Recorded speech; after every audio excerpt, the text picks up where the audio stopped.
Welcome, welcome. I apologize for the delay. There were a little bit of difficulties, technical difficulties, but we are here and we are excited to bring you today's guest. Um, this is going to be a really, really interesting and exciting interview today. Um, First of all, I want to tell you all thank you so much for your patience with me over the last couple of weeks. This has been a very difficult time for me as a creator, um, as a rescuer, and for our family. And I truly appreciate your patience. I appreciate your support and your willingness to stand by me and continue to support and to share my videos and to watch the videos. I am getting so close to my 500 subscribers, and I just need to get those watch hours up. And I know that'll happen. But I do appreciate each and every one of you. I appreciate those of you who watch in the background and those of you who just give the thumbs up. You're just as important as the next person. Those of you who comment, I appreciate it so very much. I love the interaction. Um, and speaking of those who comment, um, I know the delay this morning or this afternoon uh, makes it a little bit harder to draw people in, but we'll get some momentum going. I want to welcome Logan. He's off work today and able to join us. And so thank you for being here, honey, and supporting us. And Rebecca, Touched by Yarn, thank you for being here. And there'll be more jumping into chat soon. And Logan, don't worry, when we reach the 500 subscribers and oh, my lighting is horrible. I've got to fix this. There we go. When we reach the 500 subscribers and 35,000 views, which we are getting close, I'm over the 31,000 mark on the views. When I reach 35,000 views and the 500 subscribers, we will do another giveaway. We'll have another party like we did back in October. So anyway, without further ado, I want to introduce to you someone that I have known since I was in high school. She's a very, very precious lady. Her and her sister both were very, very sweet friends of mine in high school. And I was so excited when I stumbled across her page. I guess that's what they call it on Instagram. Now, I normally don't do Instagram. I only do YouTube. But because she is a friend of mine and I want to help promote her channel or page, and because she has aspirations of starting a YouTube channel and I want to help her get off to a good start, I went ahead and invited her to do an interview with me. So without further ado, let me welcome to the stage Miss Cameo Pulver. And her channel, our page name is Remnant of Truth. So welcome, Cameo. How are you today? I'm great. Thank you for having me. Absolutely. It's my pleasure. Excuse me. I get dry mouth, and so I put a piece of gum in my mouth, and now it's like choking me. But So one quick little change here.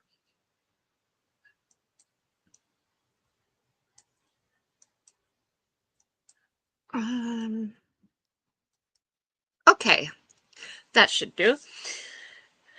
So I would ask you how the weather is where you are, but I kind of know how it is because we happen to live in the same area. Yes. Such a small world, isn't it? Yes. So I can tell you are very nervous, but there really is no reason to be nervous. Okay. Remember what I said. We're just a couple of friends catching up, and we're just hanging out, having a good time, getting to know each other again. So, why don't you start by telling me a little bit about who you are? Tell me about your family. I don't even know about your family since high school. Yeah, we have not seen each other since high school. And what a treat when you reached out to me. I was just absolutely thrilled. And I'm looking forward to reconnecting on a very personal level with you, and very excited to know that you are Likewise. actually in the Treasure Valley. Um, so after high school, like a lot of people don't know this, but I quit high school in 10th grade. So I actually didn't get to graduate with you guys. And I immediately, moved to Twin Falls. I moved out of my home with my mom and my sisters when I was 15 years old, into my boyfriend's family's home. And we were not really like, boyfriend or boyfriend girlfriend thing. It was more like I was escaping. I wanted to leave the house, and so that was my way to get out, right? And so I immediately started working for a fast food place, Arctic Circle in Twin Falls. And about 2 years into that, um, my boyfriend, he ended up getting offered a job in California. And I went and told my mom, about that. And she said I had to get married before she'd let me go because I was only 17. And so the day that we got married, um, I knew it didn't feel right, because I wasn't in love with him. He was my friend. And we later were married for quite some time. And then we ended up having a daughter. And I thought that if I had a kid, that would help me fall in love with him, but it didn't. And we ended up getting a divorce only because I wanted to. Um, and I ended up meeting my husband that I have today. We've been married for 26 years, been together for 27. That's And awesome. we have an amazing marriage. We didn't used to, but we have an amazing marriage. But I ended up going to school wanting to become a nurse, and I started working at Magic Valley Regional Medical Center in Twin Falls, and that's where I met my husband. He's a cancer doctor, and then later, we're living life. We're doing our thing. I was kind of confused. I didn't know what I wanted to do with my life. I knew I didn't want to stay in the medical field at all, and eventually, I ended up opening up an insurance agency in Eagle, Idaho, and I ran that for 20 years. And then 3 years ago, decided to retire and sell that. Um, and I've, in my 30s, I'm now 55, but in my 30s, my life really went, south, or not south. My life had already been in upheaval for a long time, but Mhm. in my 30s, I began to like really search out if there was a God, and if there was, who was he?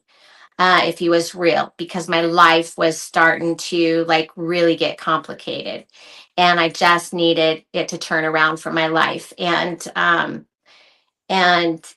so my real passion, even though I had a very successful business and I enjoyed what I did, my passion became God centered. And Mhm. That's why I ended up starting up my page, if you will, Instagram, Facebook. I started doing videos on there because I was like, it's time. It's time after all these years since I was in my 30s till now that God has been pouring into me. And I've been doing a lot of deep dive and study like an archaeologist into the Word of God. And yeah, so I have, and just so you know, I have a daughter that I raised. She's 34. She's a counselor. And then I have two stepsons from his prior marriage. And then I did have a daughter that prior to getting married to the husband I have now that I gave up for adoption at birth. And she's in my life. So that's my Oh, family. what a blessing. Yes. That is a blessing. So, what kind of hobbies do you have outside of being a biblical archaeologist? Right. Um, So we have a cabin in McCall, and so we like to go hiking, camping, whitewater rafting, um, snowshoeing. Um, Fun. I used to do the downhill ski, but not so much anymore. I love camping,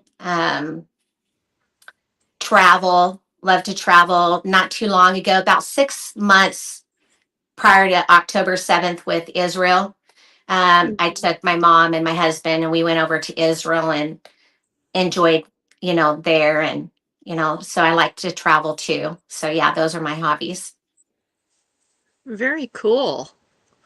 I used to be able to go and camp and do all the things until I was about 37, and when I turned 38, that's when I became disabled. So that pretty much cut all of that out of my life. Oh my And goodness. so between 37 and 38, that's when everything started changing for me, and I stopped being able to go out and do all the things. But my son and I used to love to go. We'd pack up our car with our tent and sleeping bags and pack a cooler full of food, and we'd just go and we have our favorite place up above Mans Creek Reservoir, and we'd go camping up there. So where's And that at? above Weezer, Oh, okay. Okay. Hmm. yeah, yeah, it's beautiful, beautiful up there, and we would just go up there and go camping for a few days, 2 or 3 nights, and um, just spend time together, the two of us, and or if my parents were camping, we would go and camp with them and go hiking and all the things. And I miss it. I miss it a lot. I couldn't even imagine being disabled and not being able to get out and enjoy nature. You know, I, Well, I, I can't you wrap my adapt. mind around that. You adapt and find other ways to enjoy nature, such as gardening. That's So, something that I want to learn how to do because my green thumb isn't, that great. I kill more plants than I help, but I'm learning. there's a learning curve. There There's a is. learning curve. Yes. We were talking before we went live, and you have a desire to start a YouTube channel, and I I'm do. going to be working with you and helping you on that. Yes. Um, and I garden. That's my outside of cat rescue. That's my passion, and so I'd be happy to help you with the gardening too. I would So, so love it. Yeah, I want to learn, because as we get older, obviously, not right now, but as we get older, you know, you have to find other things to do because obviously, you can't go out and do the things that you used to do. And I do have fond memories of my grandmother who was in her hundreds being out in the garden. oh wow, And I can envision myself doing that.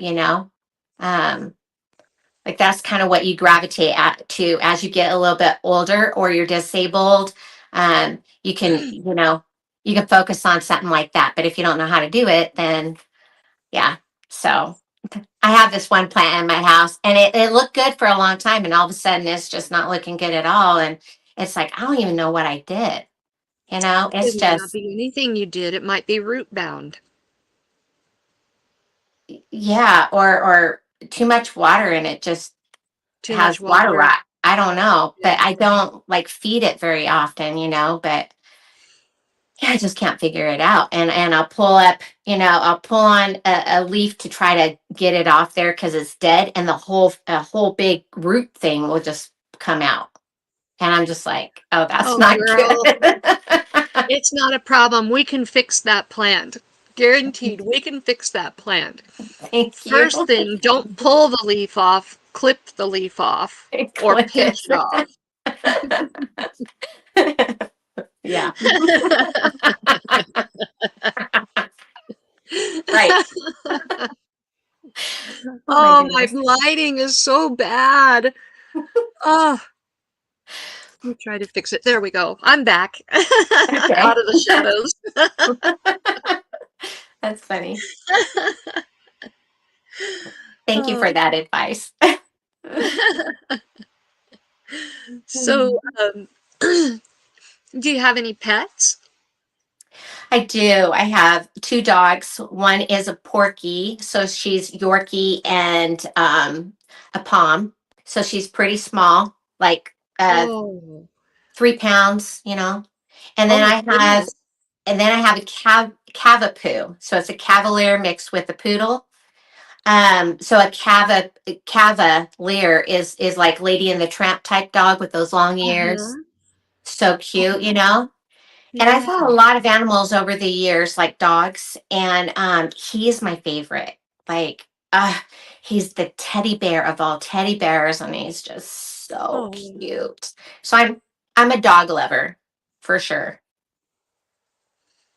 you Yeah. know, um, growing up, I had dogs periodically, and we had one in particular that I just absolutely, absolutely loved. She was a little tiny mutt. Her name was Rusty, and she looked rusty in her coat. She was a little terrier. And we had cats. And we have a dog now. She was sold to my mother-in-law as a Yorkie. She absolutely is not a Yorkie. We They did some research on her and decided that, and she's purebred. Um, they figured out that she was a silky terrier. So she has the Hmm. look of a Yorkie, Huh. Interesting. and but her body structure is slightly different, and she's bigger than a Yorkie, much bigger than a Yorkie. But then as she has gotten older, my mother-in-law gave her to me. Um, when you, oh, let's see, you left in 10th grade. Logan wasn't at the high school yet. But he went to high school with me. I would have said us, but you left at 10th grade, so he wouldn't have been there just yet. But Wait, is Logan the Logan father of your Lewis, son?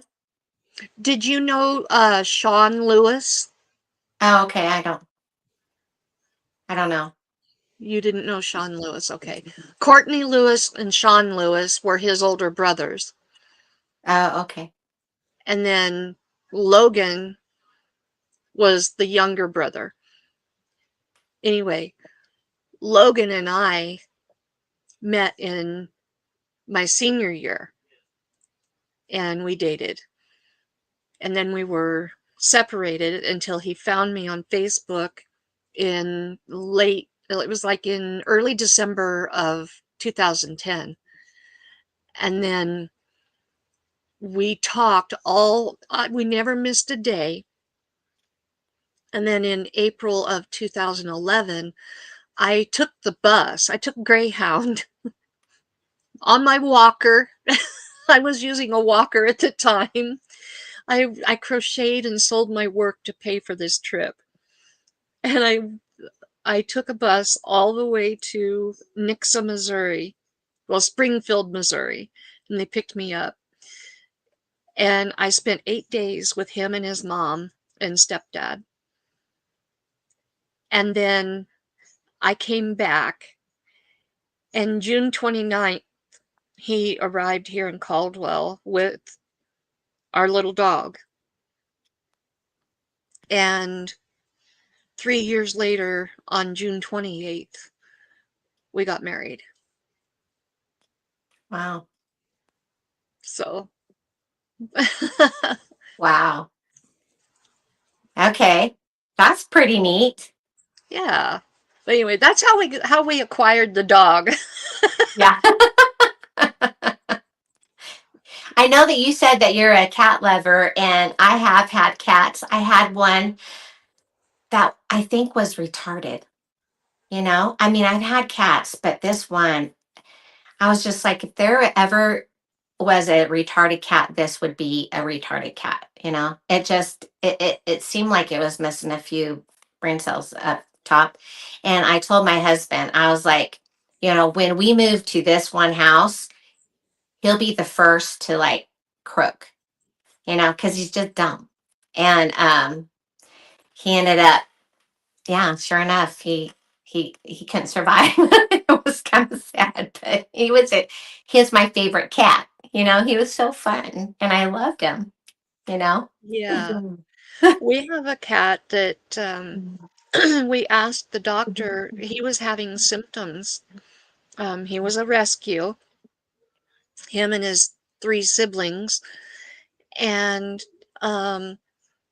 he shows symptoms every now and then where he just goes for about 3 or 4 days where you can tell his head hurts and he's got a fever. And if it's really severe, his little nose will get really dry and crusty, like he has a severe sunburn on his nose. Oh. And we asked the vet about it, and he said that if the mother had a fever right before giving birth or while giving birth, that it can cause brain damage Mhm. in the baby. Interesting. Hmm. And when he was a well, a little baby, because we got him when they were 5 weeks old, we rescued him, and he was completely uncoordinated. He's outgrown a lot of it, but he couldn't jump. He was totally uncoordinated for jumping. His eyes were crossed and he couldn't track. Um, he was a mess, a real mess. And he's still every now and then is so klutzy that he can trip on his own feet. And he'll miss the counter where we have his food. And he'll get those severe headaches and a fever. And when he's not feeling well, he'll come and snuggle with me. Otherwise, he is totally Logan's cat. He's just, uh, yeah. yeah, So, maybe the cat that we had, something happened there, yeah. because he would do really funny things. I know that he must have been weaned maybe too early, because he would always like do this and take his mouth and suck on our daughter's chest, Actually, like that's a sign of being weaned too early. oh, okay. So yeah, I was kind of thinking that that might be the case, and then Mhm. yeah, he was. he was probably the funniest cat that I've ever had. He just Mhm. was aloof and just always doing silly things, kind of like what you're talking about with your cat. Mhm. And yeah, so that could have been the case. But he was definitely my favorite. And I've had several cats, but his name was Inky, and I just loved that cat. So Yeah, they're fun. What it was color? silly. Like a calico, you know, more gray, but just a A lot of. boy? A It boy was a boy. calico? Uh-huh. Yeah. That could also explain it because only about 2% of calicos are male. Oh, okay. Interesting. Huh. Could be. Yeah. I don't know. But Calicos are they're different. They have personality that doesn't stop. well, this one did, it was I definitely my actually favorite. I have a 7-month-old male calico that needs a home. Well, I'm not going to provide a home for it. I like cats, but I'm not a cat girl. I like dogs. Well, darn, that didn't work. He's got a Dang lot of personality. His name's Homer Lee. it. I'm good.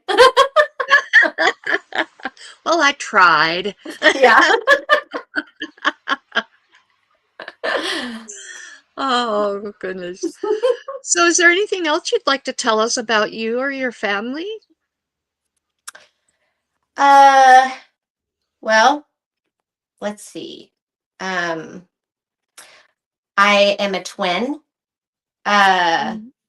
my twin and I are very, very, very close, and there's so many things that we do that are it's eerily similar all the time. Um, when I owned my agency, she has an insurance agency, and she's an independent broker. I was an independent broker.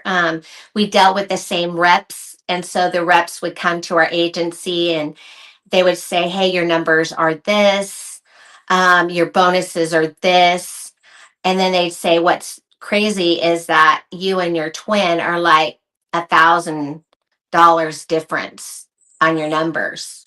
And so they would purposely um, create like a bonus program for just her agency and my agency to win extra cash Um, because of how close we were, and it happened all the time. um let's see, we both have one daughter. Just the other day, and I we don't do this, okay, but the other day I was with my sister and we're in the park walking, and she's like, "I love your jeans, they're so cute, where'd you get those?" And I was like, black and white. And I was like, recently I just ordered a couple of jeans online. And she's like, "Me too." And she was like, "Was it from Flamingo?" And I was like, I actually don't even know where I got them from. I mean, I don't know the name. I can't remember it. But so when I got home, I looked it up, and sure enough, it was from Flamingo. But when I was still having the conversation with her, I was like, "But I do know one thing, that I bought two pairs of jeans, and then they gave me a free necklace." And she was like, "Me too." And I was like, "Well, what size did you get?" And she's like, "I got a 4." And I was like, "Well, me too." And if you know us, and most ladies aren't this way. We don't buy jeans online. I mean, who does that? Because you got to like get into them, fit them, get into them, try them on. Because, you might wear a 4, but certain jeans, a 4 would be too big or too tight. So who normally buys jeans online? We don't. So for us to Yeah. have that same thing going on, and we actually bought our jeans the same day and didn't even know it on Facebook. So Facebook knows something about us that we don't know. Like they're targeting us or something. They're like, these They twins, know they they know know. far too much about everybody. I think so because it was kind of crazy. It was like, but they were super cute. I don't have the genes yet, so I don't know how they're going to look or anything like that. But and then I have an older sister. She also owns an insurance agency. Um, a couple of them, and we weren't raised in insurance, but how we all got into the insurance field, I don't know. Um, we all live here in Idaho. Our parents, my dad and his wife live in Wyoming. My mom lives out of Arizona. Um, when we were young, we were raised, my parents were pastors. They were also missionaries to Thailand. When we lived in Thailand, my mom started a school over there, and so the last Shah of Iran, he reached out to my mom and asked my mom if she would teach his children. So I went to school with the Shah of Iran's children when I was young. Um, I let's was see. hoping you would share that story. Oh, okay. And it's really crazy because you know, uh, I was raised in California, and when I was a little girl, uh, my parents took us to San Diego so that we could go to the zoo. And as we're walking up to the zoo, I was only 8 at the time. I saw two airplanes collide in midair. And my dad, I remember, saying, "Everybody get in the car," and I was only 8. I don't know, I wasn't processing what just happened. I just wanted to get to the zoo, and dad made us get in the car and go to the plane crash site. But God would later use that event in my life that I would love to share, um, to like pull some pieces together about his word and who I am in Christ. And then also with the Shah of Iran, he used that event as well, Mhm. to um, pull some missing pieces in the Word of God that were missing for me, with just real life events that happen in my life. You know. That is very, very interesting. Mm-hmm. And So, what an interesting tragic event to experience as a yeah. young girl. Yes, it was. So, and I think if given the opportunity at some point today, I would like to like maybe dive in just a little bit about my childhood maybe and some of the things that I went through, because I want anybody who's listening out there that to know that no matter how much trauma or tragedy you have in your life, that there is hope.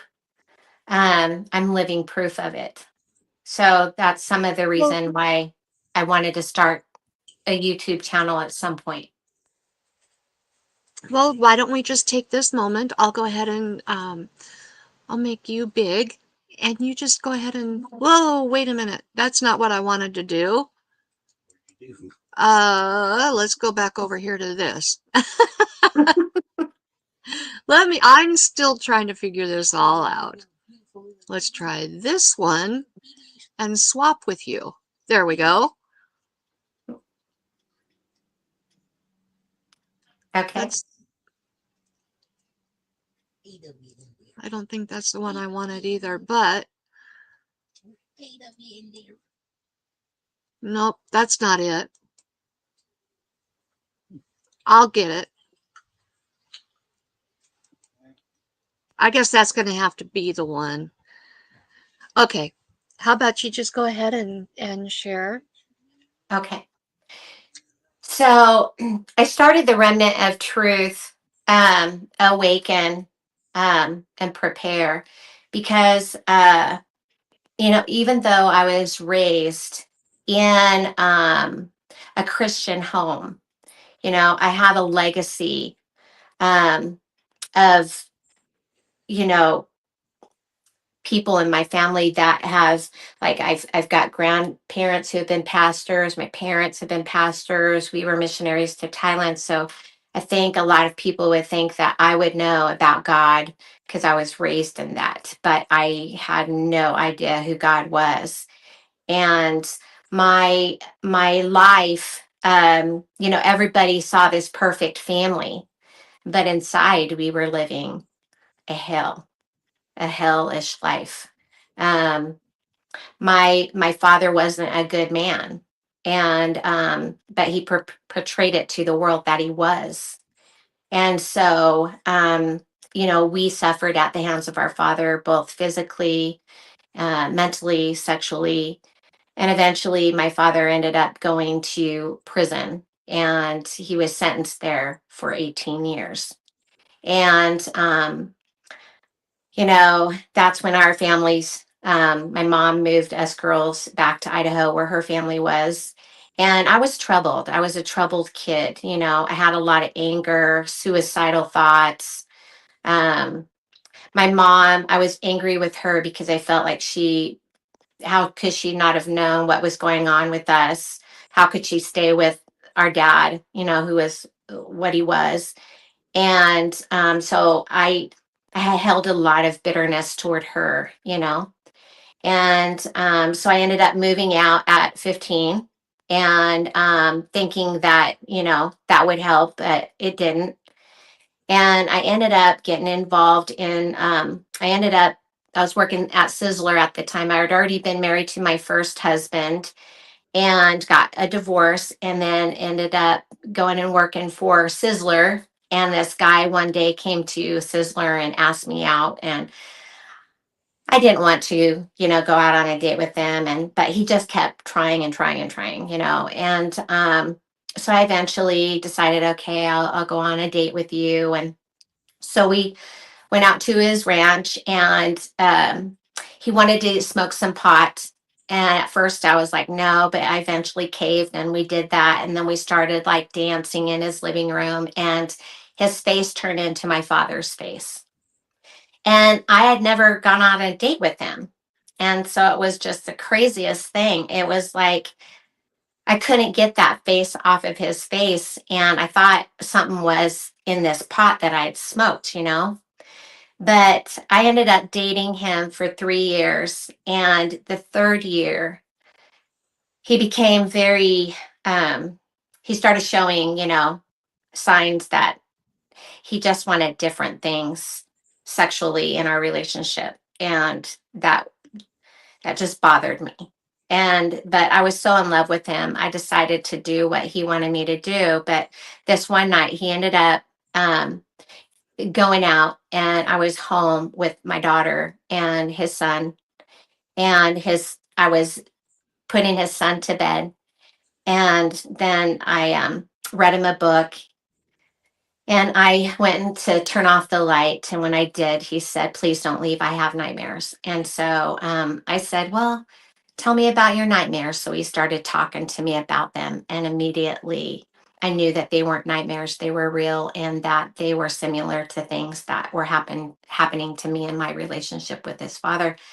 So I knew, that his father was doing things. And so I confronted him, and I just said, this isn't real. I mean, this isn't a nightmare. This is real. Who's doing this to you? And he confessed that, yeah, it was his father that was doing these things. And then he started telling me that his father would make him do things his to my daughter with his father watching. And so I decided to confront this man when he got home with what he was doing to both my daughter and to his son. And then I was going to take the kids to go to the police and turn him in.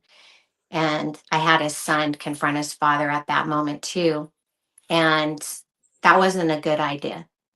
Long story short, we were held at gunpoint. Um, we were hostages for 8 hours. Eventually, I ended up, testifying against him and sent him to prison. And I didn't have a relationship with God at that point in my life. But years later, I would realize that that face that was on his face, it was God telling me, something's not right here. You need to walk away. But I couldn't discern that when I was, you know, young still.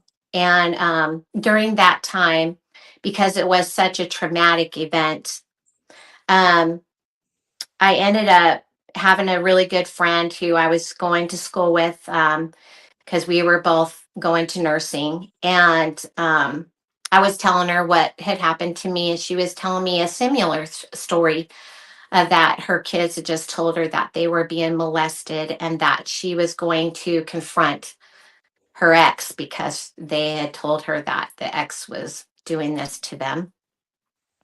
And we talked till about 3 o'clock in the morning, and I left her house. And she said, your daughter really enjoyed staying and playing with my kids.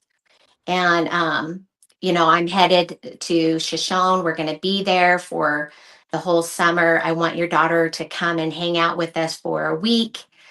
She'd love it at the farm. And I was, single. I was going to school. I was working full time. And I just said, can I just think about it? I'll call you first thing in the morning. And I called her first thing in the morning and I said, can I get a rain check, just because I feel like I've just been going to school, working all the time. I just need to spend time with my daughter. And she said yes. And the next day I got a phone call from a friend of mine. And she said, did you hear about Denise? And I said, no. And she said, Denise and her 4 kids were murdered. And Oh my my daughter was goodness. almost there. And I could Wow. see, that I was losing it, because I had just gone through this thing with the guy that I had put away. And then to endure what I just did with my friend and her children. And I ended up, you know, suffering from post traumatic stress disorder. And I found that I couldn't talk for literally a year.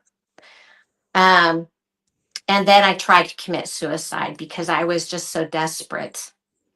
And I remember before I actually lost consciousness, when I was trying to commit suicide, I just told this God, I said, if you're real, I can't do this anymore. And I just need, I just, I just began to share everything that I want, or that I wanted for my life. I didn't want to live paycheck to paycheck. I wanted to be married to somebody who wouldn't violate me, who wouldn't harm me. I wanted to understand why I had to go through what I had gone through so far in my life. And I Mhm. heard this voice as I was unconscious. And this voice said, I'll give you the desires of your heart if you only serve me. And Oh, my nice. counselor at that time felt like something was wrong. And so she went to my house and she broke into my house and she found me. And that's how I got saved. And I Praise woke up God. 3 days later in the hospital, and I still did not have a relationship with God at this point. But God was pursuing me. I just didn't realize it. And it was shortly after that, not too long after that I ended up meeting my husband and I got married. And, because I was so broken and I didn't know how to deal with my brokenness, um, I started diving into alcoholism. And I wasn't drinking all the time, but when I would drink definitely to get drunk. Mhm. And this one day, I told God, I just need your help. Like my life is spiraling so out of control, and I need to find you. And please show me who you are. And I asked for healing. And then a friend of mine called me up and said, um, our friend has cancer. And so I started praying for our friend. And in the midst of this all, that I'm trying to pray for my alcoholism, but I'm also trying to pray for my friend. I have 2 dreams that God gives me. And one of the dreams was I was on planet Earth, and I saw planet Earth in the heavens. And when I was on planet Earth, I saw these signs that said, buy your ticket today to the new Earth. So I bought my ticket and I flew to the new Earth. And when I looked out the right hand side, it was absolutely stunning. It was beautiful. The colors were just amazing. And I was like, I want to live here. And I looked out the left side of this rocket that we flew up, uh, flew into or flew in. And I looked out the left hand side, and that part of the earth was under construction. And I saw this backhoe operator, and he was digging up this road, this pavement road. And then the road collapsed, and the backhoe operator flew out of the backhoe and got washed away. And then from there, I ended up finding myself in this big, huge auditorium. And I couldn't see the teacher, but the teacher said, today we're going to learn about cancer. And he wanted me to take a body part, slice it in half, and put it on some slides. So I did that. And then the cancer nurse was called on next. And the cancer nurse picked out a breast and then sliced it and put it on the slide. And my husband, he made mention in the dream, I like the body part that you picked and how you sliced it. So in the dream, I'm thinking that there's something important about that. And then from there, the teacher said the reason why we do this is so that we can determine what kind of cancer it is, what stage it's in, and then the treatment. And then the dream ended. The other dream that I had was in real life. I I went to the Parade of Homes because I wanted to get some ideas about I was building a home and I wanted to get some ideas. So I ended up seeing tons of homes, and I came across this one home, and it was absolutely stunning. It was beautiful. But it was not just so pretty, it was fun. It had a grotto, it had like this big huge swimming pool with the slide. It had a slide in the house from the second floor clear down to the basement. So it was like gorgeous but fun. And I said, if I had money, I would buy a house like that, or I'd build a house like that. So in this dream, I immediately see my mom, and my mom's very depressed, like when we were kids. And from there, God takes me to this house that I actually saw in real life. And he said, that's your promise. And I couldn't believe it. And I went running into this house, and it looked just like the house that I saw in real life. But when I went downstairs, there were rooms when I was a kid, rooms when I was a teenager, and rooms when I was an adult that I hated. And I was like, dang, I can't believe that these memories are here. But over time in the dream, I started remodeling these rooms, and I loved the house so much that I was fine with it, and over time it got a fresh new look.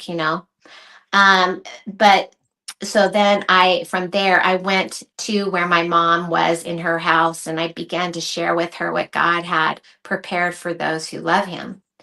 And she said, no, no, no, the promise isn't for me, it's for you. And I was like, no, it's for everybody. And she repeated that. So I went and sat with God, looking down at my mom in this dream, and I began to share with God what my mom's response was when I told her what God had prepared for those who love him.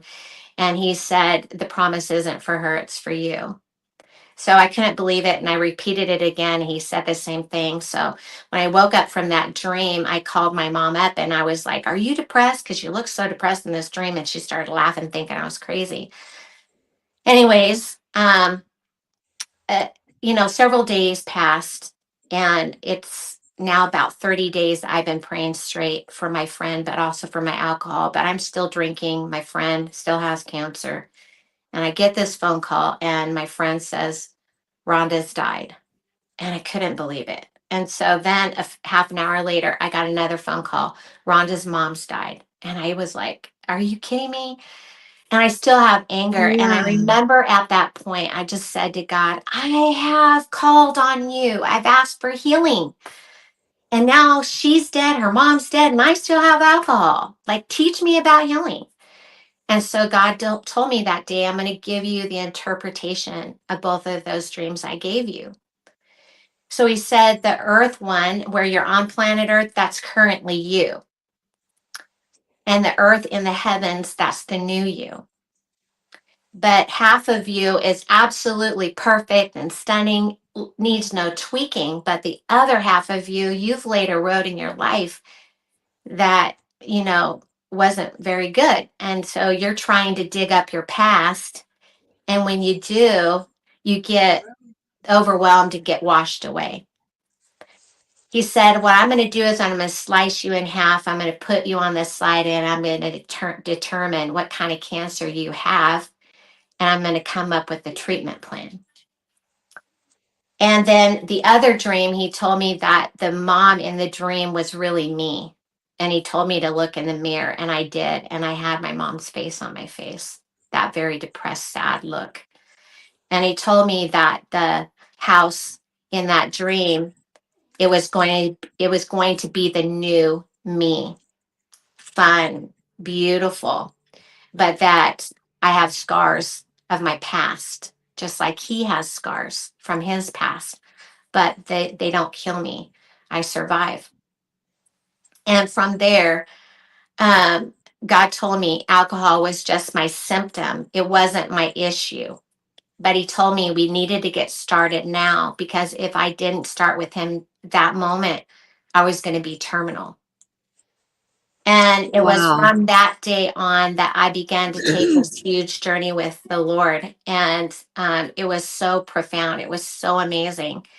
Um, and as I began to read through the story uh, of the Bible and everything, I saw the 144,000 in there, how they were the saints and they were the overcomers. And I kept asking God, like, are who are these people? Because they seem so wonderful. And I kept reading and studying about him. And the more I read and studied the Word of God, I kept thinking, man, it kind of sounds like I might be a part of that number. So I asked God if I was, and God told me, or God wouldn't answer me, for the longest time. And I remember this one day, I was so, so down and depressed. And I went early into, my office, and God gave me Psalms 18. And Psalms 18 is a psalm that David wrote the Mhm. day that God delivered him from his enemy, which was the enemy was Saul. And so this, years go by, and I'm still thinking about the 144,000, but God's not answered me there. And so one day I just got on the internet and I typed in PSA, short for Psalms 18, and I hit enter. And all these plane crashes all of a sudden start populating the internet. And I'm thinking, like, how in the heck did I get here? So I click on one Wow. of the plane crashes and I'm starting to read about it. And all of a sudden I get so incredibly sick, like sick to my stomach. And I'm feeling overwhelmed and I stop and I'm just like, oh my gosh, what if 144 people died on this plane crash, right? And so I continue to read, and sure enough, 144 people total died on this crash that day. And then as I'm continuing to read, I realize that that's the crash that I witnessed when I was an 8-year-old. And I couldn't believe it. Oh, wow. So I That is looked at the wild. date. Yes, I looked at the date of that accident when it occurred. And years prior to this, God had told me, I want you to use the Hebrew calendar converter to check out the dates of. And the Hebrew calendar converter also has like scripture that is read on every day of the week or of the year. So I took the date of that plane crash and I put it into the Hebrew calendar converter and hit enter. And the scripture that pulled up was 2 Samuel 22, which is the same as Psalms 18. And I just couldn't believe it. I was just like, oh my goodness. And I knew that day that I was part of that number. God confirmed with me. And so then the Shah of Iran that I met and went to school with, his children, the Shah of Iran, he was the last Shah of Persia. And um, Persia is current day Iran. And that's where the story of Queen Esther um, Mhm. took place. And in the story of Queen Esther, Haman was the arch enemy of God's people. And so I know that there's something that is attached to that part of the world, that God's showing me. I don't have the complete revelation just yet. But one of the things that God recently showed me is that He wants me to pay attention to the number 40, because 40 is birth. And I know that we're living in the end days, and that He's birthing His children. And He says in His scripture, in His word, He says that the day of the coming of the Son of God would be like in the days of Noah, and also um, it would be like a woman going into labor. Right. And you see everything that's happening in our world today is crazy, right? But one of the things that He showed me recently that was so interesting was October the 7th, 2023. Israel was attacked, and it included blood, right? 40 weeks later, like the term of the pregnancy, Mm-hmm. Donald Trump had his attempted assassination exactly 40 weeks to the day. Exactly 40 weeks later, we have the feast of Passover. And on that day, um, the Iran leader, Ayatollah Khamenei, is Mm-hmm. his birthday. And in his name is the name Haman. And so God is pointing to, showing me that who the enemy of God's people are, and I don't quite understand it all, but God has shown me so much. He's given me dreams where people I've seen these people in my dreams, and they actually arrive in real life in my life. Um, That's I just have, powerful. yeah, I just have really cool experiences with God. And so that's why I started the Remnant of Truth, because I want to share with God's people, like, no matter what we encounter in our life, and we all, have to drink of the cup of life, and some of us have tall, skinny cups, some of us have short, fat ones, and it's full of a mixture of, we don't know what we get, and we all have some kind of past. But no matter what we endure, we can't do this life without God. And I want to show people that their life can be so different. I told God, I wrote it down, what I wanted to see for my life. I wanted my marriage to work out because my marriage was literally dead. And I Mm-hmm. wanted to be debt free. And I wanted my children to come into the kingdom of God. And today I'm living that dream. I'm Oh, debt free. My marriage is the greatest marriage ever. And my children are coming into the kingdom of God.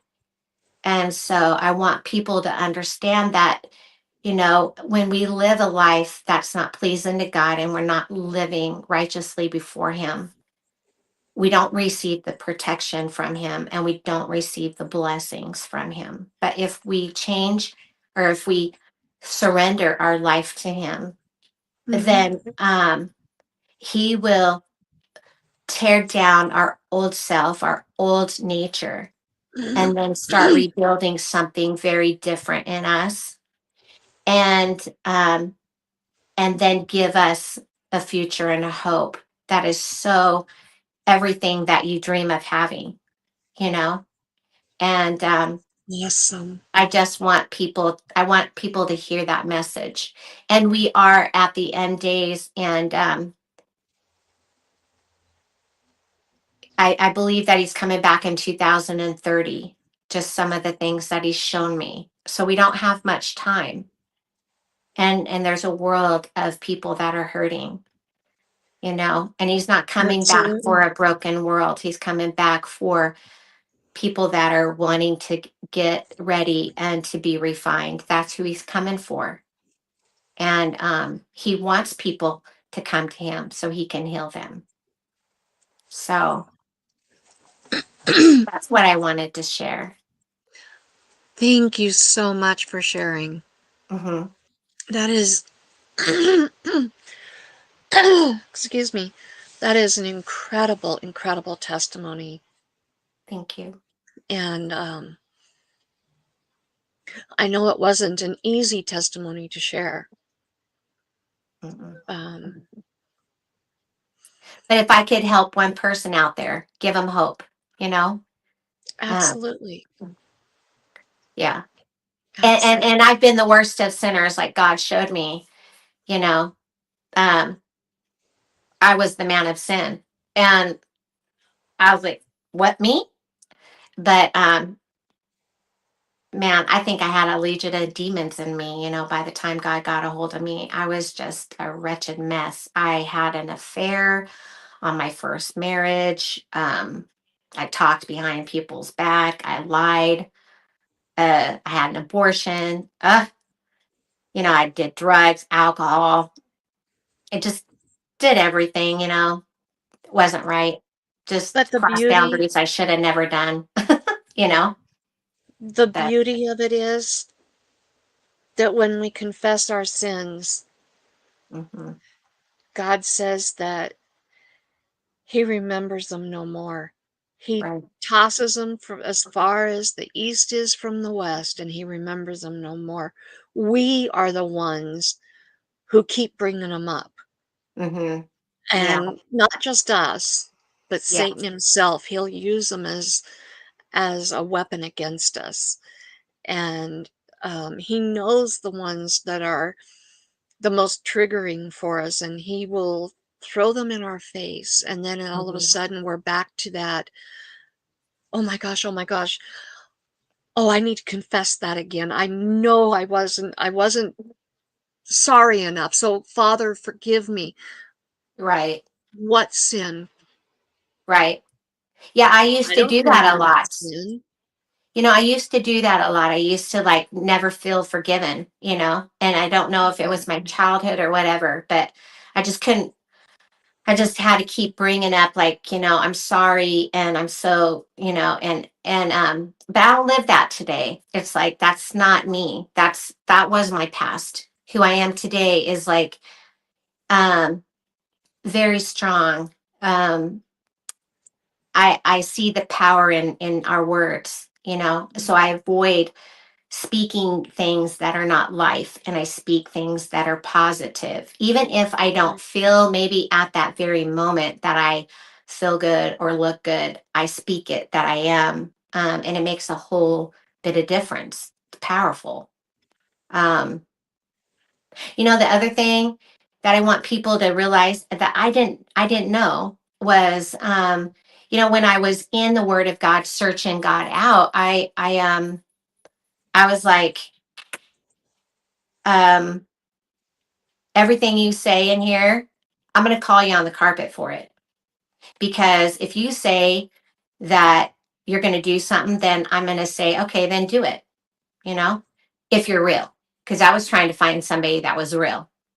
And Right. when I did that, immediately he would answer. And it was crazy to me. I was like, oh, wow, because I'm actually tapping into something here, Because I would say, okay, you say that my marriage, you don't believe in divorce. So if you don't believe in divorce, then raise it from the dead. And I just told him how, he can't lie then. So if he's our savior, then he's just going to, I guess, have to save it, you know? And he did. And I was just like, oh my goodness. Or one time I know that I read people always got a new name, or not everybody, but I saw that theme, like people would get a new name. Mm-hmm. And so I remember one time I would just like, can I know my name? And I ended up having a dream and I was told that I was Zion and I was married. And so I told my assistant at the time, I was like, um, I asked for my name. He said I was married. I was Zion. So the next day she came into the office and she has Isaiah 61 printed off and she said she was reading the word. And when she ran across that scripture, it reminded her of me. And so that's why she printed it off and gave it to me. So I started reading it, and then I was like so touched by it, you know. So then I went and I started reading into Isaiah 62. And as I began to read the Isaiah 62, and it said, and I shall give her a name, a new name, and her name shall be, and I was like, dang, are you talking to me? I mean, it felt like that, you know, because I was like, you're talking to me. And he gave me my name that day. And I told my assistant, I was like, check this out, because I've asked for my name. And it actually was that I was Scion and I was married, and my name was Hephzibah. And so Oh my gosh. I got so excited about this. So I told my assistant, I was like, I'm going to talk, I want to call my sister and let her know, you know, that I got my new name. So I called up my sister and I was like, hey, you know, I want to talk to you and tell you what God showed me. Can we meet? And she said yes. So the next morning we met for coffee, and I brought my assistant Janice with me. And before I could even state what God showed me, I introduced them. And my assistant asked my sister, said, hey, I hear that you have a love for God. What's your favorite scripture in all the Bible? And my sister said, well, you know, years ago, God gave me my name. And she was like, really? And Rachel said, yeah. And it started my journaling. And that was years ago. And she said, God gave me Isaiah 61 that led me into Isaiah 62, where he gave me my name. And I'm looking at Janice shocked, because that's how it happened with me. Janice gave me Isaiah 61. Then I read Isaiah 62, where I get my name. So I'm at that point thinking that we're all Hephzibahs, you know? And all of a sudden, Janice was like, so what's your name? And she goes, it's Darash. And I was like, how in the heck did she get that? But it was so shocking, you know, that I then was like, Rachel, the only reason I am talking to you about this is because I got my name and I wanted to tell you about it. But this is so interesting. And so the word really does speak to us if we'll get in there Cameo, with I have to faith. tell you something. Okay, tell This me. is wild. Okay. Here about a year ago, I was I was at a luncheon, um, or no,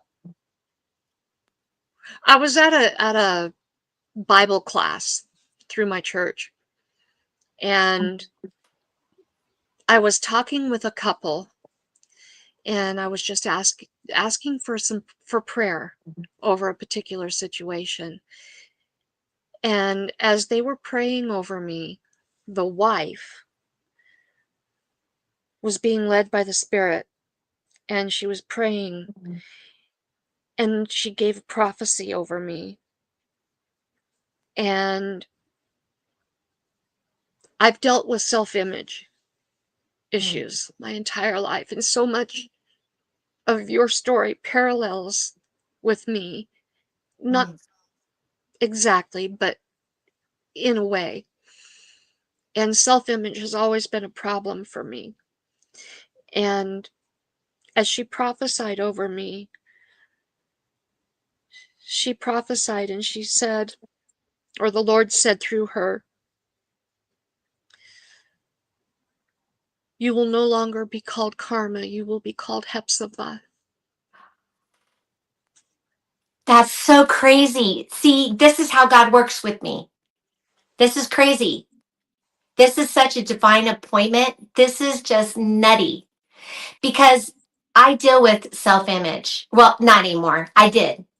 Like, I didn't like my body. I Right. hated everything about it. You know, I just, This whole YouTube journey for me has been incredible, mm, and it has built me up and yeah, helped me to draw closer to God and learn to strip off everything and be laid bare before God yes, and realize that God is really all I need. I don't need yes, anybody or anything else. All I need is God. yes. And in the whole process of this journey, He gave me my name.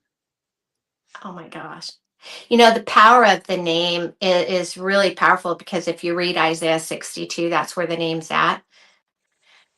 you know, um, when I was, first trying to search to see if God was real, I noticed a pattern. I did, I always wanted to be an archaeologist, by the way, but I never went in that direction because I hate the feel of dirt. And so I couldn't imagine just like that's my job.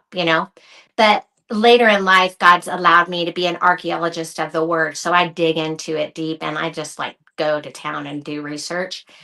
And over in the Hebrew, people, the culture over there, the Jews and everything, their tradition was always that the girls never got the inheritance. It always went to the first son, right? The first son always got the Hmm. inheritance. Right. And, but when I was reading through the scriptures and everything, I started seeing a, a pattern, a blueprint. And I would see that the firstborn actually got the right to the inheritance, but they never got it. It always went to the secondborn. And so our Hmm. first birth is our carnal nature, and our second birth is our spiritual birth, right? You have to be born again. And Right. so examples of that would be like uh, Esau and Jacob. Esau was the firstborn, Jacob secondborn. Jacob got the inheritance, right? Right. Ishmael and Isaac, same thing.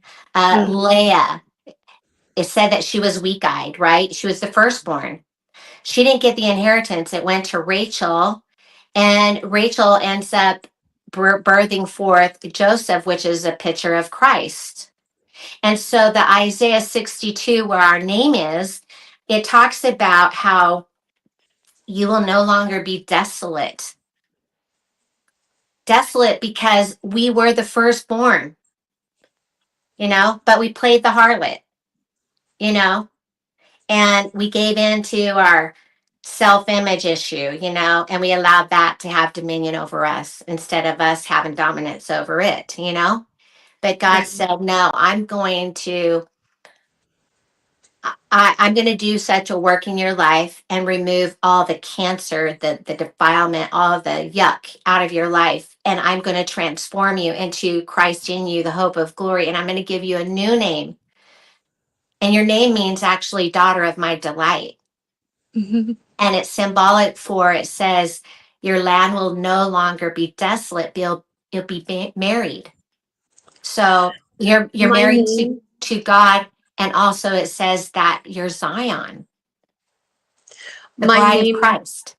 my name, Karma, actually Mhm. means field of fruit. Field of fruit. Wow. So all of it ties in together, and it's just so beautiful. So, Yeah. and people just come up with some of the most bizarre names for their kids, and they just they hear a name and they just slap it on their kids. They don't stop to think. In biblical times, people put thought into the name of their child. They didn't name their child the second they were born. They didn't name their child until they knew their child. And Yeah, now because it was it's going like, to either be a curse or a blessing on them, right? Because like Jacob, right, when he was in the belly of the mother and the twins are being born, right? He sticks grab the his foot, heel. he sticks his heel out, but then he pulls it back in, and then he's not the first one who comes out. But his name means deceiver because he deceived at birth, that he was going to be the Mhm, first and then he wasn't, right? So that name, actually, he ended up growing into that name, mhm, and he ends up deceiving his brother out of his birthright, right? And then he's got right, to head to his mother's land where, his brother or his father-in-law ends up being a deceiver, and he gets, that's called the Jacob's trouble. And mhm, he ends up, um, because Jacob was a deceiver in his life, he ends up now being deceived. So what you sow, you're going to reap, right? And so the mhm, Jacob's trouble is the time of the reaping the harvest of what you sowed in life. But then right, eventually, God turns your cursed life into a blessing, gives you a new name, and says, now you can move along and go back to the promised land, and have the Right. blessing and protection, So, yes, names, we maybe it's a subconscious thing. We don't even think about it, but if we're given a name and it means deceiver, maybe if we know that, then subconsciously we've got to think, we feel like we got to fulfill that, and we Right. actually do, you know.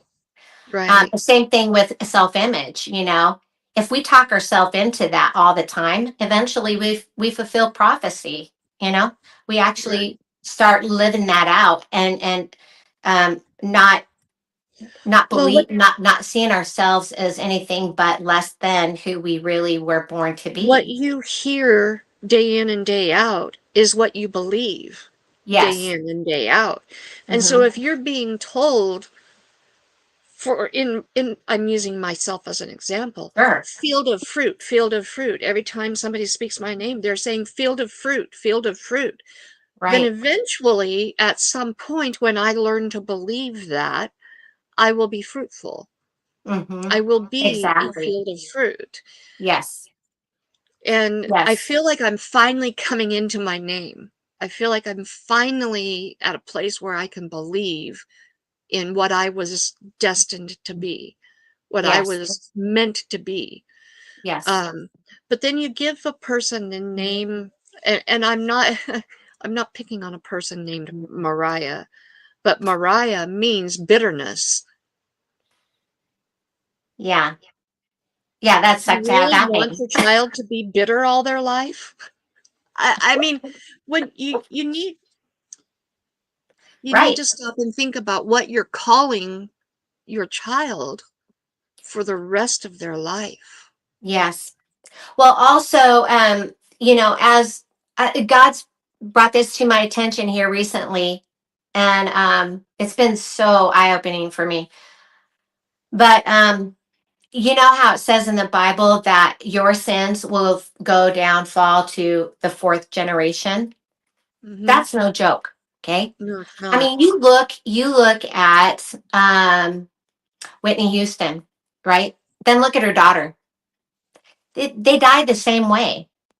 It was so same that it was eerie, both in the bathtub, both, narked up and drugged up and alcoholed up, right?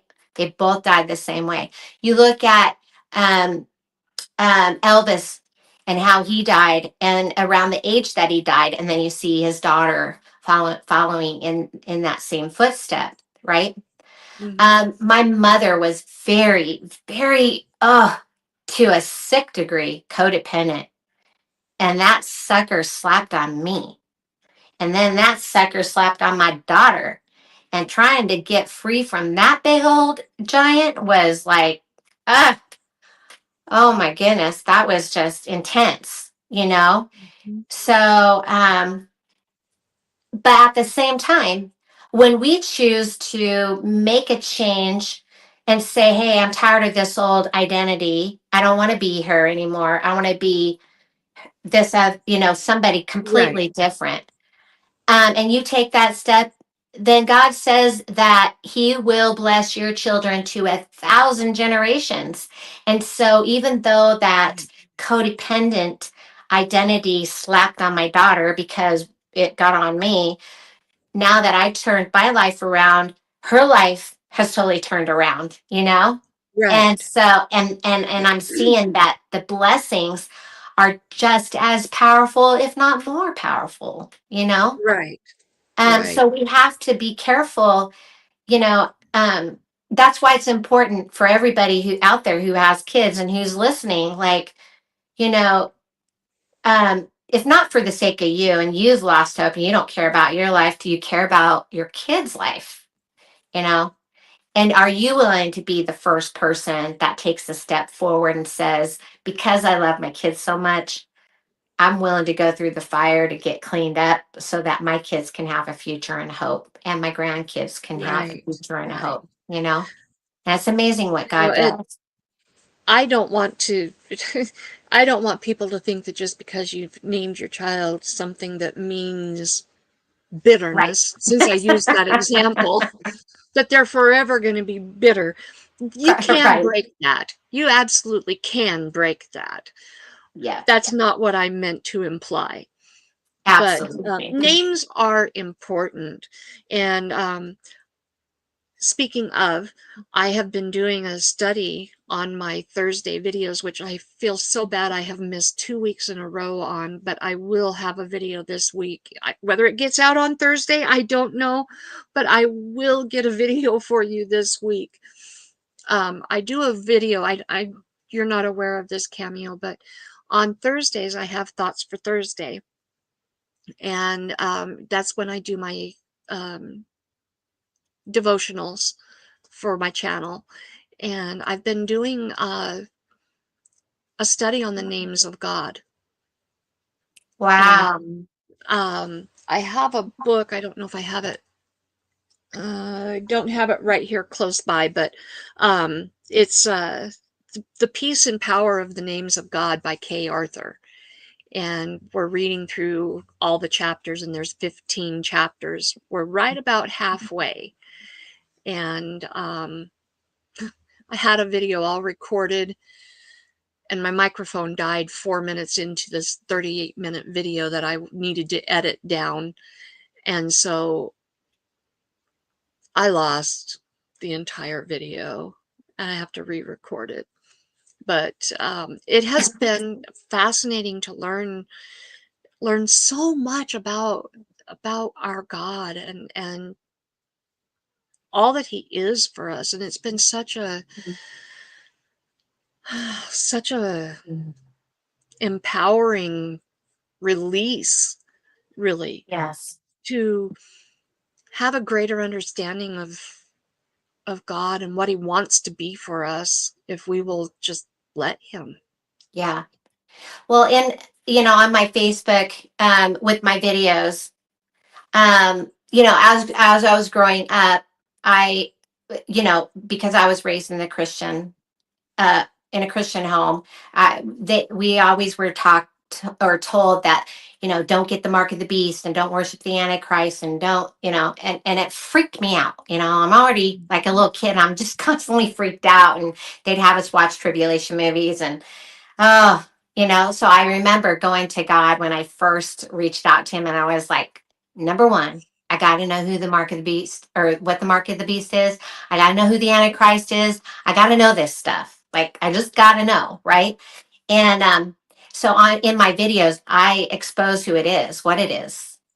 And it's crazy because it's taken a bit for me to uncover it, and at first when God was showing me, I got freaked out. I was in total shock, and I was just like, oh my goodness, I couldn't believe it. And it's important to know for every human being because when you find out what it is, it literally has touched every one of us, every single one. No one's excluded. Mm-hmm. And God's well, his word is a written book, and everybody can read the writing on the book, right? And I read what you read and you read what I read, right? But there is this hidden manna that not everybody has access to. And once you dive into that, it's a world within a world. It's crazy. But not everybody can see that part. And that's the part that changes lives forever. And it's crazy. So I've loved my journey, and I love to run into people that have, are on their journey. And, I have a love for God, and really, um, this will stick with me for the rest of my life that we share the same name. This is crazy to me. It is amazing. It's awesome. We are connected. We're so connected for sure. Oh, I'm excited to see um, where the future takes you. I'm excited for your YouTube journey to begin. Um, Mhm. And I do hope that as people go back and watch this video uh, later today and throughout the week and in the weeks to come, that when they see your name pop up on YouTube, that they will come and support you. And I do too. just, I'm yeah, hoping for that. I'm like, God, I need a platform because you have a platform, I know. and what you have to share is important. And there's a lot of hungry people, such a such a hungry world, and they Yes. just don't know it. They don't know what they're hungry for. Yeah. And I talk to people, I talk to friends of mine, even here on YouTube, that they're leaving churches because they're not getting what they need.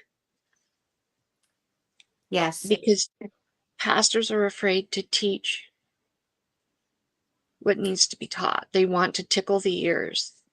And that's not what we need in this day and age. We don't need our ears tickled. Exactly.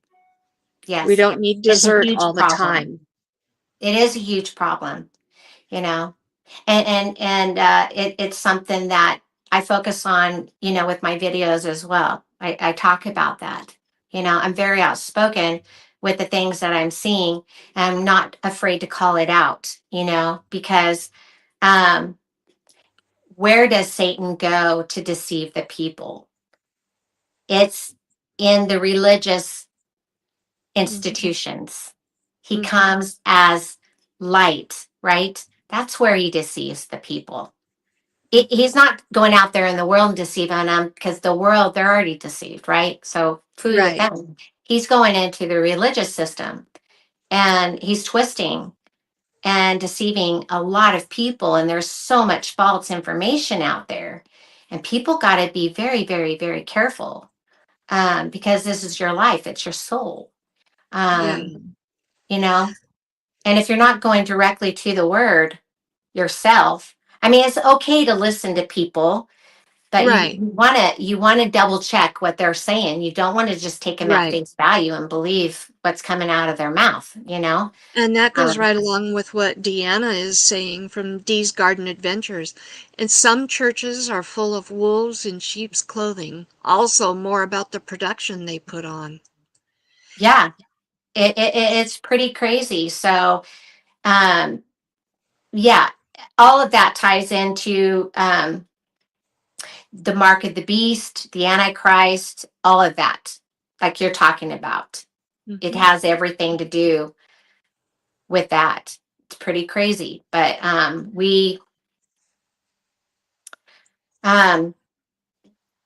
a lot of us, what's sad is we might, like myself, I was born and raised in the First Assembly of God. So immediately I just adopted that. And then there are people that are Catholics or Mormons or Buddhist or whatever you are. And you just adopt that because maybe that's what you were raised by. And so you just Right. trust your parents or somebody that you look up to that they wouldn't send you to something that's not right, not true. And so you just adopt what you've been taught, without questioning, well, why do I believe what I believe? And, maybe it's because I came from the religious system and I saw such craziness, that it made me question uh, why do I believe what I believe? Because how can my dad do what he's doing but preach the word of God? And so Yeah. for that, I'm very grateful that for what I did endure, because maybe because of the path that my life led or went down, maybe that's what got me to want to really search out truth. And had my life had been perfect, maybe I wouldn't have searched out God the way I have you Right. know Yeah. yeah. I'm going to go ahead and open up chat Okay. for questions. Go ahead and put any questions that you have for Cameo in chat. We're going to go ahead and continue talking a little bit, and then we'll come back to your questions. And really quick, I normally stop and do this much sooner, and I did not do it. I apologize to those of you who have been patiently waiting in chat. Um, I want to be sure and greet those who have popped in. We have, like I mentioned, Logan is here, and Rebecca, Touched by Yarn, one of my amazing moderators, and Glenda. Thank you so much for being here. Glenda is my co-host on Tuesdays for my Taco About It Tuesday, where we just hang out and talk about whatever comes to mind.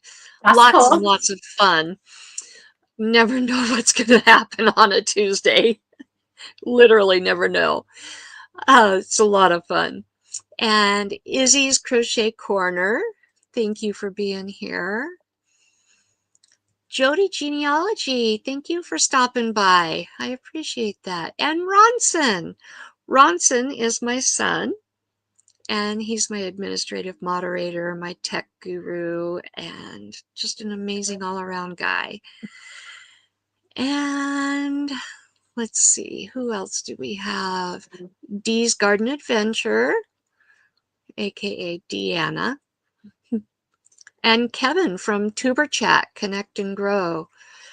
When you do start your channel, you definitely need to get connected with Tuber Chat. It will Okay. help your channel grow. You'll meet some amazing, amazing supporters. They'll really Perfect. help you out a lot. Okay. Thank you for that. Excellent, excellent. Thank you. So, and that brings us current. I do kind of want to remind you guys, go ahead and drop your questions in chat here. I kind of want to go back and recap a little bit, going back to talking about your family and some of your adventures growing up. You mentioned that you lived in Thailand. I did.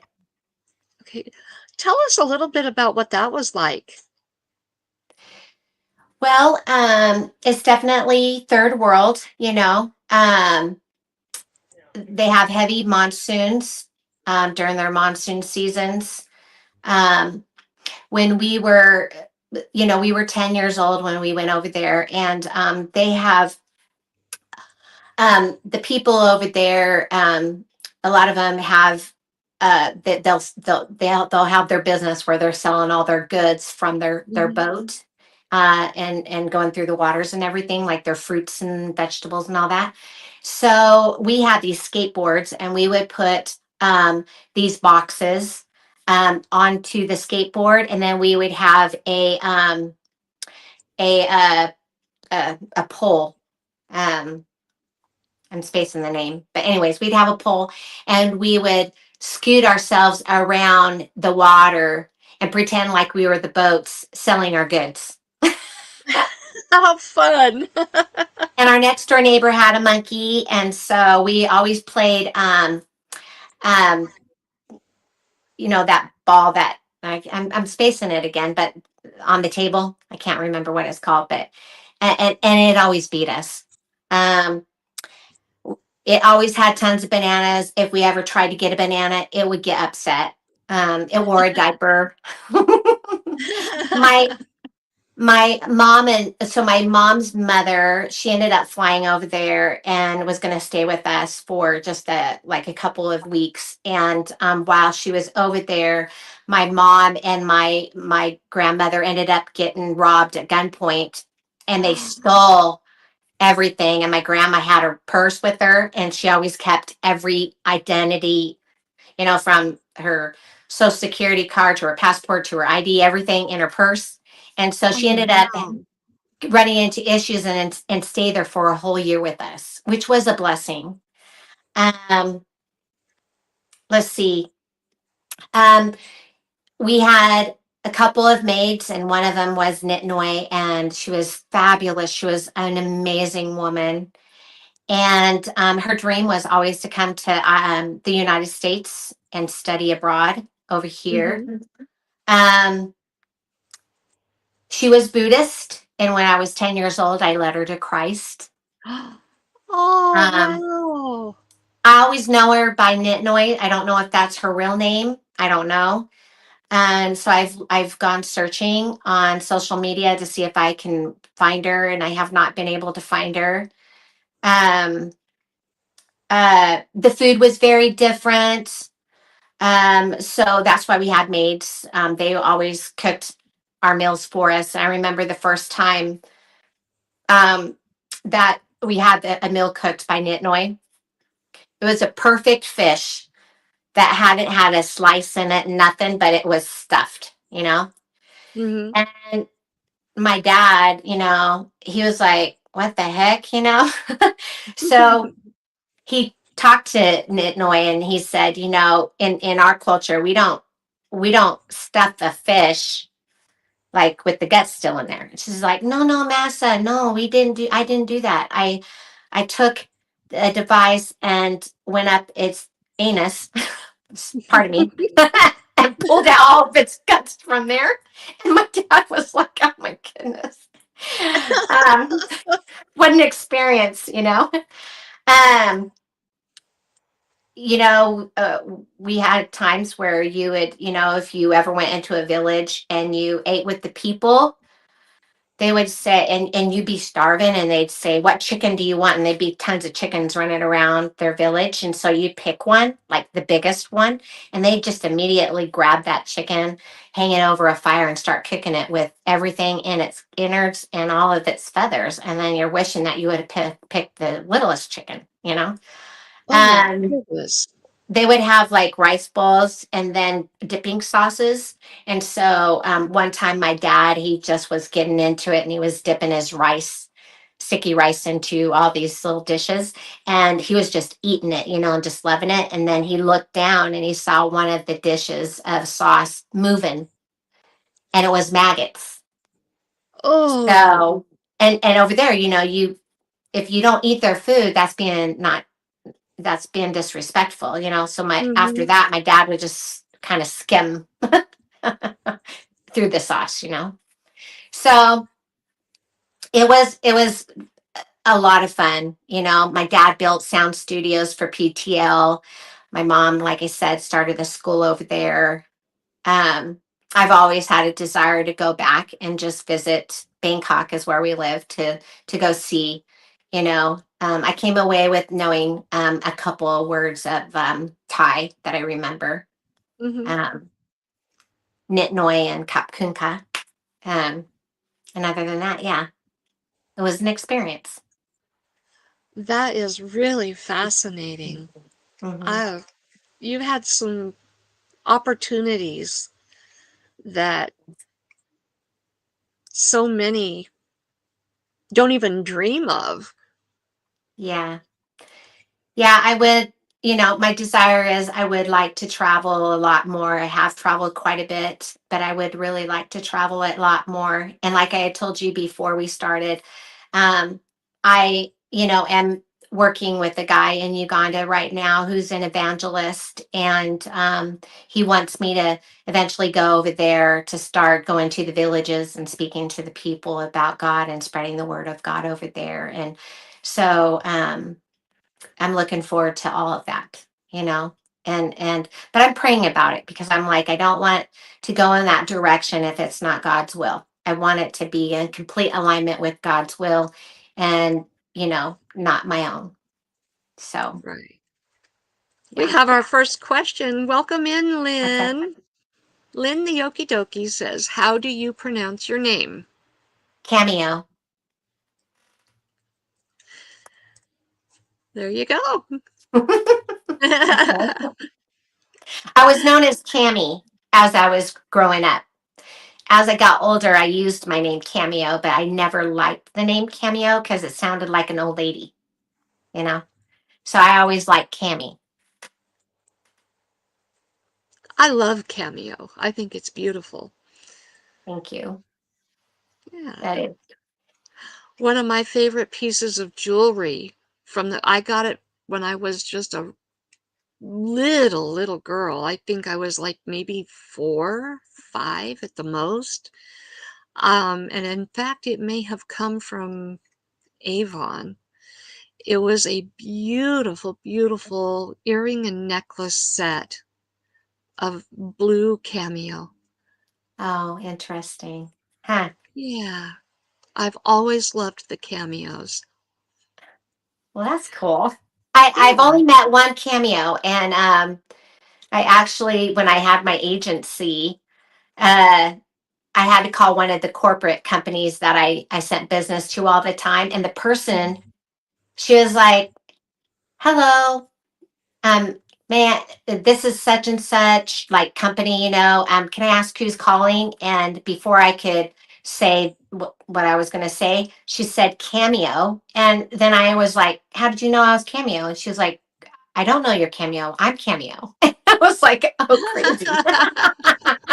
That was the only Cameo I ever came up, ran across. I didn't actually get to meet her in person, but talk to her, And so if I ever go out there and you see the keychains, the cups, my name's never there. It was the same way for me growing up. It just doesn't exist. Yeah. Um, the very, very first karma that I ever met, and it was not the same spelling, but the first karma that I ever met was the lady who served breakfast at the high school. Her name was Karma, but she Interesting. spelled it with a C. My mom's cat is named Karma.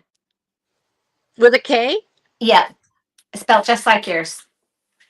Wow, Hmm. how funny. Yeah. She didn't give her that name. Her next door neighbors, they just left, moved, and then left the cat there. And so my mom adopted the cat, but her name's Karma. Very So, cool. yeah. So you're That's the second Karma I know. sad that they left the cat behind like that, but I'm glad that your mom took her in. Yeah. Yeah. So, So, do we have any other questions for Cameo? I mean, she's got such an incredible, incredible story. I mean, going to school with the Shaw's children, I mean, that alone is when really I interesting. when I met them, I was only 10 years old. I wasn't told that they were the Shah of Iran, but I knew when I saw them that they were royalty. They looked royal. And they were dressed like just Western American people. They didn't have, what you would think Persian people wear. Hmm. But they just looked regal, you know. And yeah, so how our lives have crossed, it's kind of crazy. So Hmm. Lynn wants to know your favorite color. purple. My favorite color is purple only because I think God has instilled in me that I'm royalty, and royalty is associated with purple. I like that. But I just like it too. It's Yeah, just a beautiful color. Yeah. that's How about Logan's yours, favorite Karma? color. Mine? Yeah. Oh gosh, in junior high, I would have easily said lavender and yellow. In fact, I had a bedroom that the walls were yellow and the trim was lavender. Interesting. But Those are I both bright and also colorful. I also love red. I like red, but it seems to wash me out or something, if I wear it. Mhm. And Mhm. so, uh, but when I wear red, people say that looks good on me. But I just feel Mhm. like, it washes me out, makes me look pale, you Mhm. know. Um, but it is a very beautiful color for sure, you know. But then I also like turquoise. Like I I do love love the color you're turquoise. wearing. Yeah, I this love is a that. pretty. Yeah, I like this color. I like I bright. like so many different colors. Mm-hmm. Yeah. I So, do like blue. Blue is it brings out my eyes. mhm, So blue is another favorite. yeah. You were talking about the Shaw's children, and you were 10. So were they living in Thailand also? Yes. They were living in Thailand at the time. I don't know why. Because I know they eventually, live they've well not that the father died a couple of years, probably a year after I met him. And then two of their children have since died. And the mother and the oldest child is still alive and they live in the US. So Oh, they did all live in Thailand at that time. So, yeah. very interesting. hmm I went to school with the two younger ones that are dead today. Yeah. I never went to school with their older son. Huh. Okay. Another thing is, and God hasn't exposed this yet to me. I don't even know how it's associated to anything. I just don't know. But God one day said, I want you to look up when the Shah was born. So I did. And then he said, now I want you to look up when Hillary Clinton was born. And I did. And they're born the same day. So I don't know what God's trying to show me there. It's very interesting, you know. Yeah. And then, um, one of my dreams that I had, that God gave me, I actually got to write and draw what I was seeing while I was dreaming. I was asleep, but I actually picked up my journal and started drawing everything I was seeing. And in that dream, I was prophesied to, and I actually met that person. The dream was in 2007. I got to meet that person in 2016. And when she walked through the door, from her hair to her clothes to everything, it was her.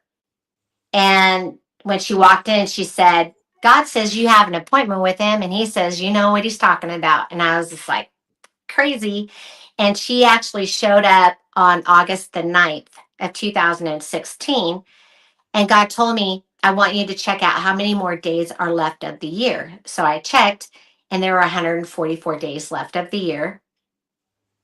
And then he he began to show me that that date on the Hebrew calendar sometimes lands on the 9th of Av. And um,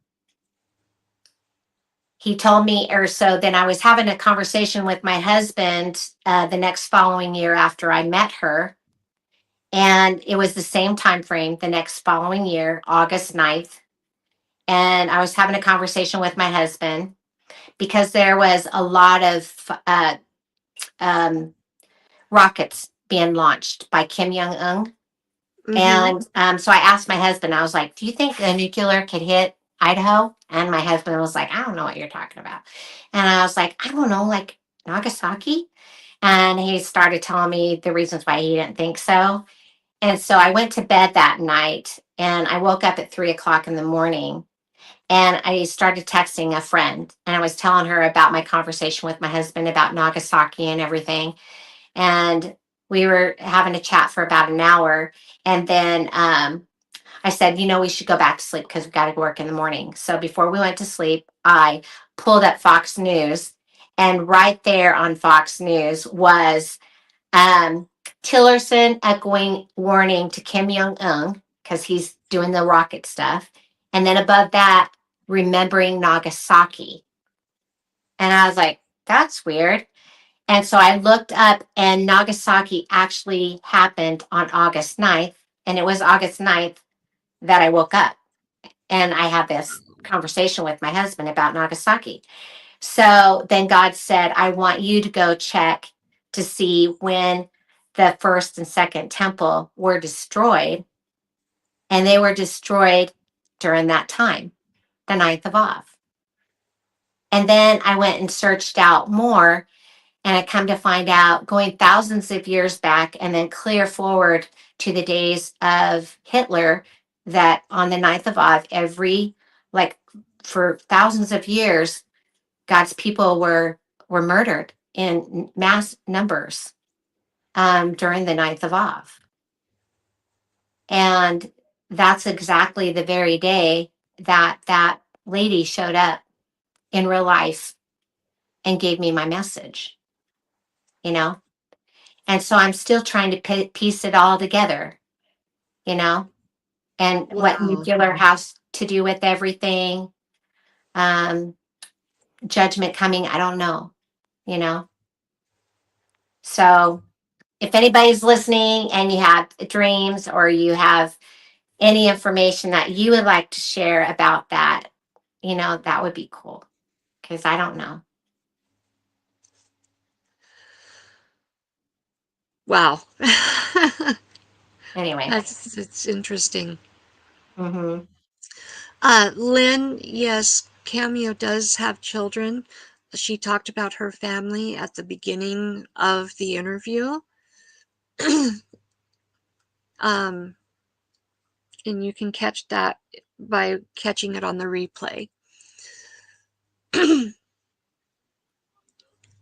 So I am not seeing any other comments or questions coming in, Okay.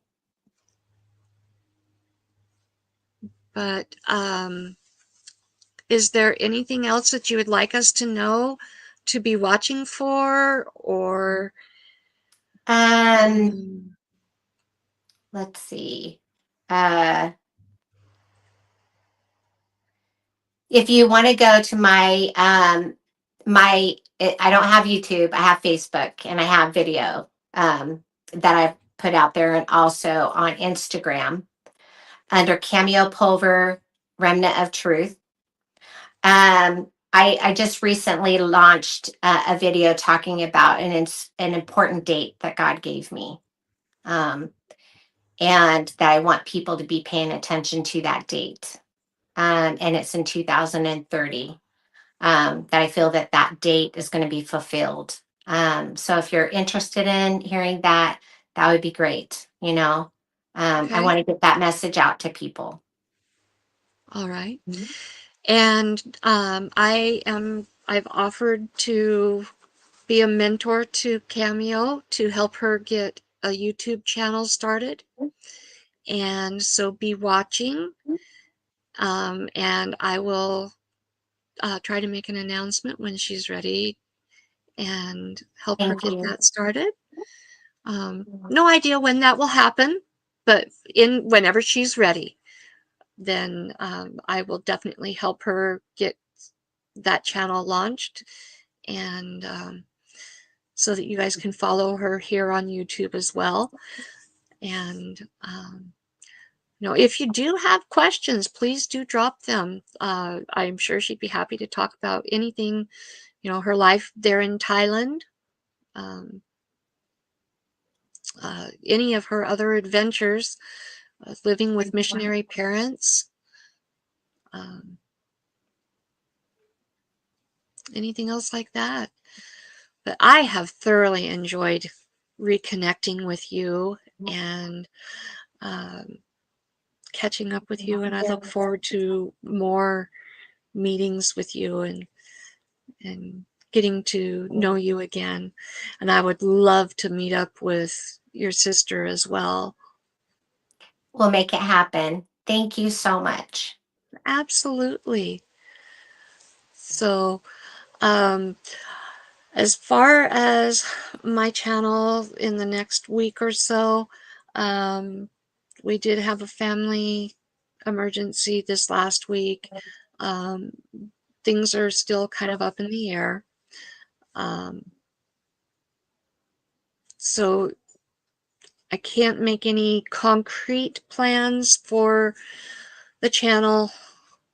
Um,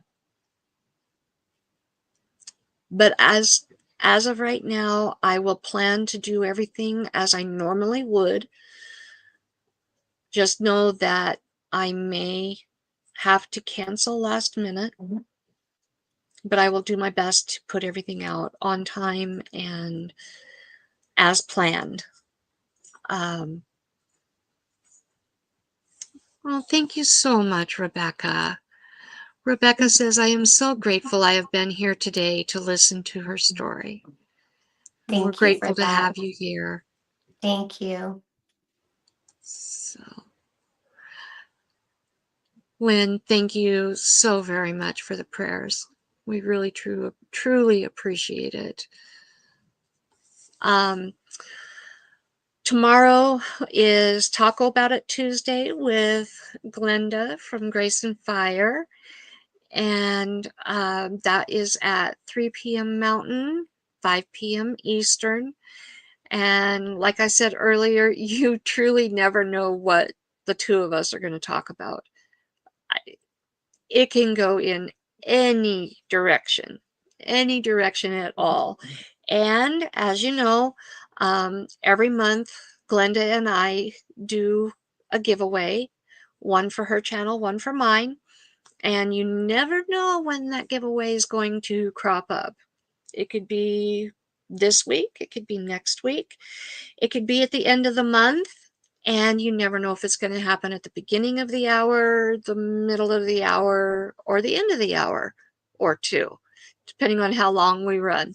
So you do not want to miss Taco About It Tuesday, because you just might miss out on the giveaway.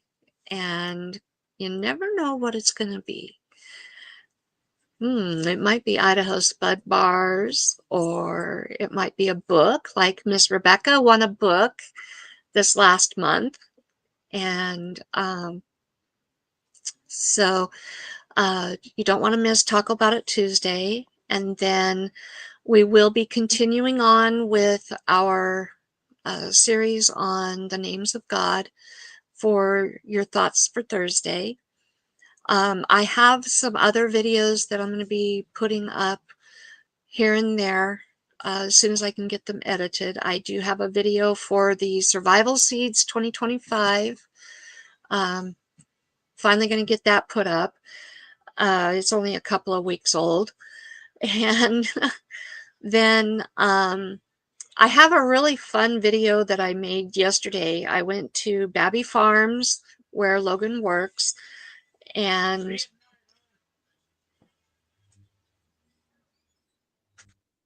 don't know what that was. I have a fun video of Mowgli, one of the primates at the zoo, and he and I were having a fun little chat. And I took that video yesterday while I was there for Mother's Day. And lots of videos of the kitties will be coming up. And I'm going to be putting together a little collage of China's babies. They are 3.5 weeks old and they are yet to be named, and I need help naming them. So all of that is yet to come in the next week or two. And so there'll be lots to do, lots of fun stuff coming up.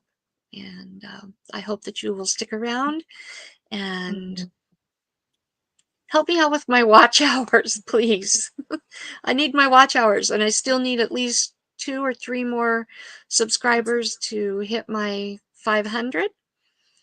And so anyway, that's all I have, and I don't see any more questions coming in.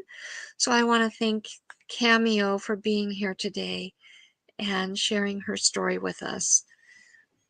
It's been Thank a you. pleasure. Thank you. Absolutely. Absolutely. So with that, I want to thank everybody who's been here. I want to thank our replay crew for coming and enjoying the replay.